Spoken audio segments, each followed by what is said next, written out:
Hi guys, நான் உங்க நித்தில தண்டபாணி. இன்னைக்கு என்ன வீடியோ பார்க்க போறோம்னா, நம்மளுடைய நேயர் ஒருத்தர் ஒரு கேள்வி ஒண்ணு கேட்கிறார். 2 கேள்வி. ஒண்ணு 7 பிறவிகள் அப்படின்னு சொல்றாங்கல்ல, அது என்ன? அப்படிங்கிற ஒரு கேள்வியும், இன்னொன்னு ஒரு எடுத்துக்காட்டோட அவரு முன் வச்சு சொல்றாரு. என்னன்னா, தகப்பனும், மகனும் இருக்கிறாங்க. இந்த மகன் வந்து முக்தி பேருக்கு முயற்சி செஞ்சு முக்தி பேர் அடைஞ்சிடுறார். தகப்பன் என்ன சொல்றாருன்னா, "நீயே வந்து எனக்கு 7, 7 பிறவிக்கும் எனக்கு மகனாக பிறக்கணும்." அப்படிங்கிறது என்னுடைய விருப்பம்னு சொல்றார். ஸோ முக்தி பேர் அடைந்தவர்கள் மீண்டு வருவதில்லை அப்படின்னு சொல்றாங்கல்ல.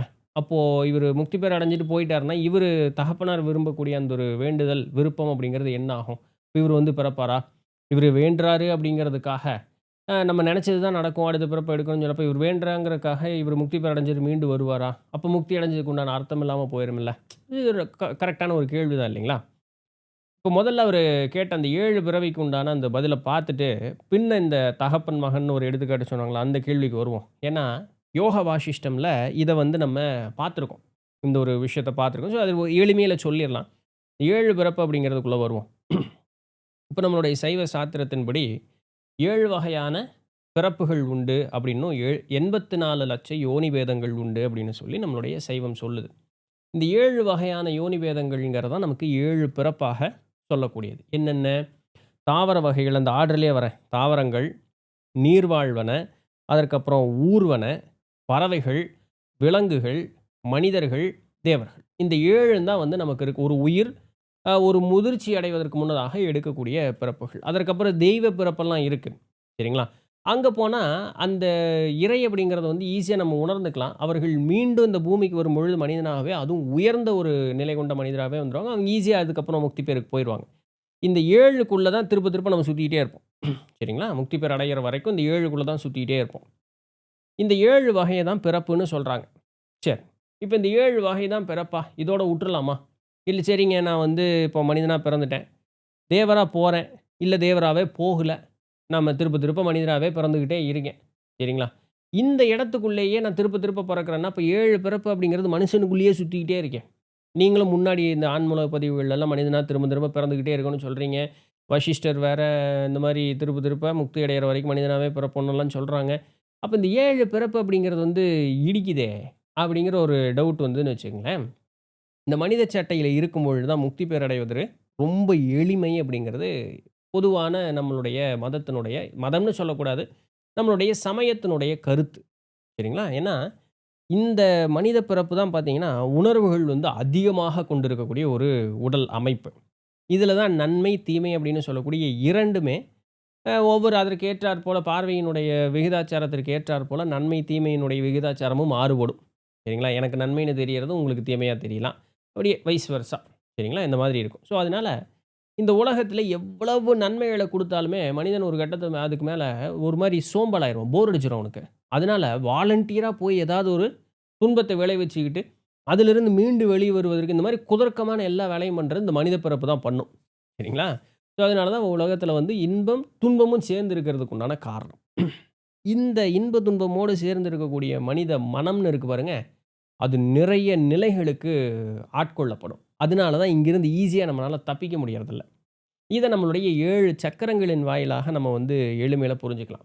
இப்போ இது ரொம்ப ஈஸியா பார்க்கணும்னு வச்சுக்கங்களேன். ஒரு ஒரு இளம் ஆன்மான்னு வச்சுக்குவோம். சரிங்களா? அந்த அந்த ஒரு உயிர் வந்து இப்ப தான் பூமியில பிறந்திருக்கு. அப்படி இன்னைக்கு நெறைய பேர்த்த பார்க்கலாம். அவங்க கிட்ட போய் நீங்க ஆன்மீகம், சாமின்னு ஏதாவது சொல்லி பாருங்களேன். இந்த மாரி குழந்தைகளோ, இல்ல பெற்றோர் கூட குழந்தை முதிர்ந்த ஆன்மாவா இருக்கும். பெற்றோர் இளம் ஆன்மாவா இருப்பாங்க. வாய்ப்புகள் உண்டு. அந்த மாரிலாம் நடக்கிறதுக்கு சான்சஸ் அப்படிங்கிறது இருக்கு. இந்த இது நல்லது, இது கெட்டது, இப்படி பண்ணக்கூடாது. இந்த உடல் இன்பத்திற்காக, இந்த உடல் சுகத்திற்காக, எண்ணம் ஓடக்கூடிய விதத்துலலாம் பண்ணக்கூடாது. இங்க பூமிக்கு வர்றது வந்து இறைவனை அடைவதற்காக தான், இங்க இருக்கக்கூடிய சுகங்களுக்காக, அனுபவிப்பதற்காகலாம் இல்ல. இதெல்லாம் சொல்லி பாருங்களேன் போயி. அவங்க நம்மள அதுக்கு மீறி, நம்மள வந்து அவங்க பார்க்கக்கூடிய கோணமே வித்தியாசமா இருக்கும். அவங்கள பொறுத்தவரைக்கும் இந்த உலகத்தில இருக்கக்கூடிய இது எதுவுமே தப்பு கிடையாது. இந்த உலக சுகங்களை அனுபவிப்பது மட்டுமே அவர்களுடைய முழுமையான நோக்கமா இருக்கும். That is okay. அந்த ஆன்மாவுக்கு அது மேல ஈடுபாடு அப்படிங்கிறது அது. அவங்கலாம் வந்து ஃபேர்லி ரொம்ப இப்ப தான் புதுசா வந்திருக்காங்க. இது எல்லாமே புதுசா இருக்கு. சரிங்களா? இந்த கன்னுக்குட்டி இருக்கும்ல, அத வந்து அவுத்துட்டீங்கன்னு வச்சுக்கங்களேன், அது எப்படியெல்லாம் ஓடும் தெரியுங்களா? இந்த மாடு கன்னு பார்த்தவங்களுக்கு தெரியும். அந்த மாதிரி இருப்பாங்க இந்த புது ஆன்மாக்கள். இது முதிர என்ன ஆகும் அப்படின்னு சொல்லும்பொழுது, இந்த சின்ன சின்ன விஷயத்துக்கு ரொம்ப டெம்ப்ட் ஆகுறது, இல்ல ரொம்ப கோவப்படுறது, எல்லா உணர்வுகளினுடைய அந்த பயணம் அப்படிங்கிறது இருக்கும். இந்த நிலை முதிர, முதிர, முதிர இந்த உணர்வுகள் வந்து அப்படியே மேலும் கீழும் போறது அப்படியே குறைஞ்சு, குறைஞ்சு, குறைஞ்சு, குறைஞ்சு, குறைஞ்சு ஒரு கட்டத்தில அப்படியே வந்து இப்படி நின்றும். இப்படி நிற்கும் பொழுது என்ன ஆகும் அப்படின்னு சொன்னா, அவர்கள் அப்படியே சமநிலையில இருப்பார்கள். அதற்கு மீறி அவர்களை எந்த விஷயமுமே அவர்களை இன்பமும் பண்ணாது, துன்பமும் பண்ணாது. சரிங்களா? அந்த ஒரு சமநிலை அப்படிங்கிறதுக்கு அவர்கள் வந்து விடுவார்கள்.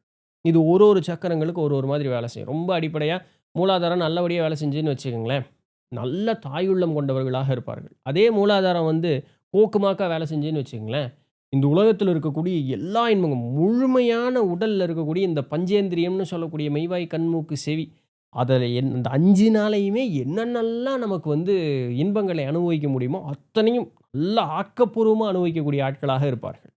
அப்படியே மேல வந்து சகசிராரம்.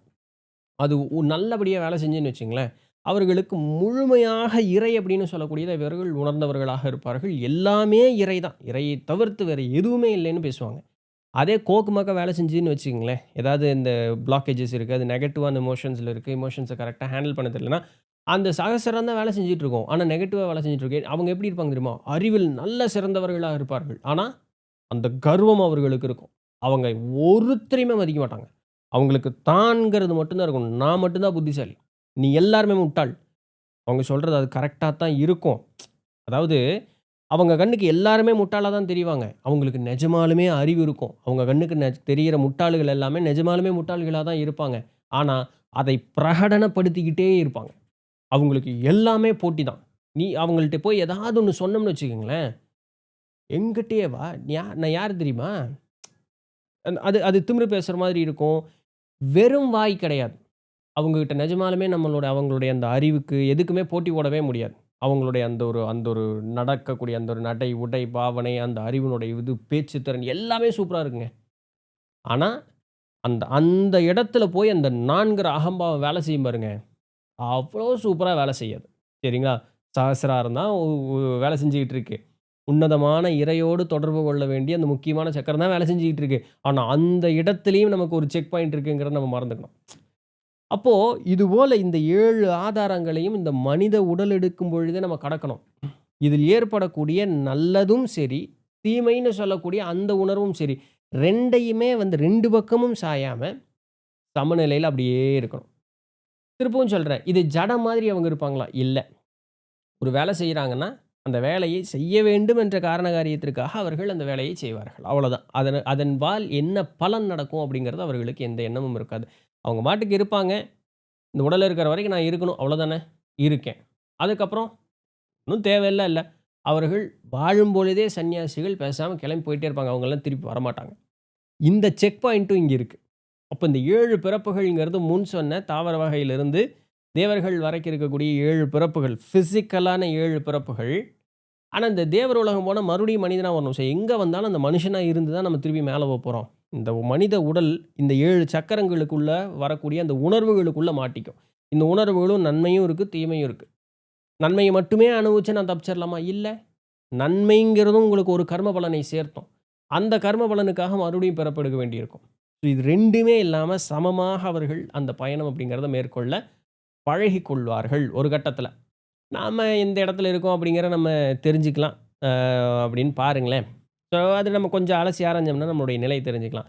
இப்படி தான் 7 பிறப்புகள் அப்படிங்கிறது. அப்ப இது 7 பிறப்புனா வெறும் 7 கவுண்ட்டுக்குள்ள நிக்கிறதில்ல. இந்த 7 வகையான பிறப்புகளுக்குள்ள, அதிலயும் மனித பிறப்புல வந்து தான் திருப்ப, திருப்ப, திருப்ப அது கணக்கே இல்ல. நம்ம எத்தன யுகாந்தர காலம் நம்ம எத்தன லட்சமோ, கோடியோ, 1000மோ, 100ஓ எத்தன பிறப்பு இதுவரைக்கும் எடுத்துட்டோம் அப்படிங்கிறது நமக்கு தெரியாது. மனித சட்டையிலேயே சுத்திட்டு இருக்கலாம். மாணிக்கவாசக பெருமான் சொல்றார்ல, "புல்லாய், பூடாய், புழுவாய், மரமாய்ன்னு" ஒரு பெரிய பட்டியல் எக்ஸ்ட்ரா சீட் வாங்கி எழுதுறாரு இல்லையா? ஸோ அந்த மாரி இது எல்லாத்தையும் நாமும் எடுத்திருப்போம். சரிங்களா? தேவர்கள், தெய்வங்கள் வரைக்கும் நம்ம எல்லாத்தையும் எடுத்து வந்திருந்திருக்கலாம். தெரியல. நான் சொல்ல முடியுமா? நீங்க அததான், நீங்க அதுதான்னு? எனக்கே தெரியாது. இப்ப நான் எப்படி உங்கள சொல்ல முடியும்? எடுத்திருக்கலாம். வாய்ப்புகள் உண்டுன்னு பெரியவர்கள் சொல்லிவிட்டு போனார்கள். அதனால எடுத்திருந்திருக்கலாம். சரிங்களா? இதற்குள்ள சுத்தி தப்பிக்கிறது அப்படிங்கிறது ஒரு 7ங்கிற கணக்குக்குள்ள வருது. 7 சக்கரங்கள்ங்கிற விகிதத்திற்குள்ள வருது. இது இந்த ஒரு கணக்குல இருக்கு. தப்பிக்கிறதுக்கு முயற்சி அப்படிங்கிறத செய்வோம். சரிங்களா? இதுதான் இந்த 7 பிறப்பிற்கு உண்டான கணக்கு. அப்புறம் முன் கேட்ட மாதிரி இந்த தகப்பன் வேண்ட பையன் முக்தி அடைஞ்சுட்டான்னா என்ன பண்றான்னா, பையன் போனவன் தான். அவன் அதுக்கப்புறம் திருப்பி வரமாட்டான். ஆனா, இந்த தகப்பனுக்கு என்னமோ அந்த பையனே வந்து எனக்கு மகனாக பிறக்கணும்னு ஒரு எண்ணம் இருக்கு பாருங்க. இந்த பையன்னு அவரு சொல்லக்கூடியது இந்த உருவ அமைப்பு தான். இவரு மரித்து மறுபிறப்ப அவரு எடுப்பார். இந்த தந்தையார் எடுப்பார். ஆன்மா வந்து என்ன பதிவு பண்ணியிருக்கும்னா, இந்த பையனே அப்படின்னு பதிவு பண்ணியிருக்கும். அடுத்த பிறப்பு எடுக்கும் பொழுது, அந்த பையனுக்கே ஒப்பான மாதிரி வேற ஒரு ஆன்மா அந்த இடத்திற்கு வரும். சரிங்களா? அதை தன் மகன் போல் அவர் கருதிக் கொள்வார் அப்படிங்கிறது தான் அங்க முக்கியமே தவிர, அதே பையன் திருப்பி வரமாட்டான். இப்போ மாணிக்க சைவக்குரவர்கள் 4 பிறவா நெறி போய் சென்று சேர்ந்தார்கள்.